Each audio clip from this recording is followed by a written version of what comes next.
بسم اللہ الرحمن الرحیم۔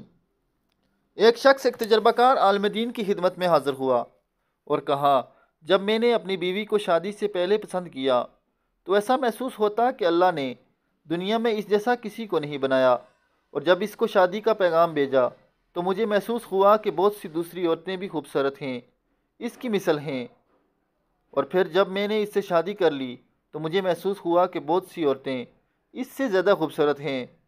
پھر جب شادی کو کچھ عرصہ بیت گیا تو مجھے محسوس ہوا کہ دنیا کی تمام ہی عورتیں میری بیوی سے زیادہ خوبصورت ہیں۔ تو اس دانا عالم نے فرمایا، اگر تم دنیا کی تمام عورتوں سے نکاح کر لو تو تم سڑکوں پر آوارہ پھرنے والے کتوں کو ان عورتوں سے اچھا جاننے لگو گے۔ تو اس شخص نے حیرت سے پوچھا کہ آپ نے ایسا کیوں فرمایا؟ تو دانا عالم فرمانے لگے، اس لیے کہ مسئلہ تمہاری بیوی کا نہیں، مسئلہ یہ ہے کہ انسان کو جب حرص نفس، بھٹکتی آنکھیں اور خوف اللہ سے خالی دل دیا گیا ہو تو اس کی آنکھیں تو قبر کی مٹی کے علاوہ کوئی چیز نہیں بھر سکتی۔ دعا ہے کہ اللہ پاک ہمیں ہدایت والی زندگی عطا فرمائے۔